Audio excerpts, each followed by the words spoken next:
خرج رسول الله صلى الله عليه وسلم مهاجرا من مكة إلى المدينة المنورة، ومعه أبو بكر الصديق وعامر بن فهيرة، ومروا على خيمة في الصحراء، خيمة أم معبد الخزاعية، فطلب الرسول صلى الله عليه وسلم طعاما له ولأصحابه، فقالت أم معبد: ليس لدي سوى هذه الشاة الهزيلة.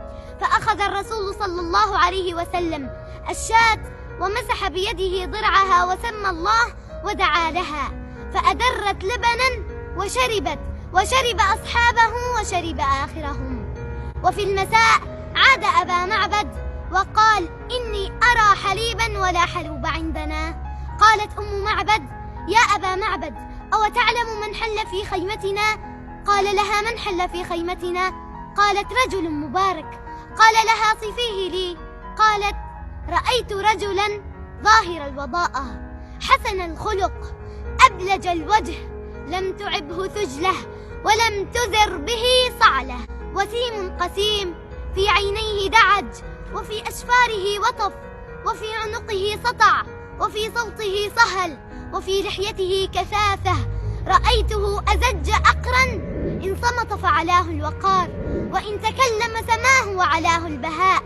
أجمل الناس وأحلاهم من قريب، وأبهاهم وأجملهم من بعيد. حلو المنطق فصل، لا هزر ولا نزر، كأن منطقه خرزات نظم يتحدرن. ربعة لا تشنؤه من طول، ولا تقتحمه عين من قصر. هو أنظر الثلاثة منظرا، وأحسنهم قدرا. له رفقاء يحفون به، إن قال سمعوا لقوله، وإن أمر تبادروا إلى أمره. محشود محفود، لا عابس ولا مفند. انظر امرأة عجوز بهذا العمر تصف النبي صلى الله عليه وسلم هذا الوصف الجميل. ما أحلاك، ما أبهاك، ما أجملك يا رسول الله. فهز الرجل الذكي رأسه وقال: ويلك، أو تعلمين من هذا؟ قالت له: من هو؟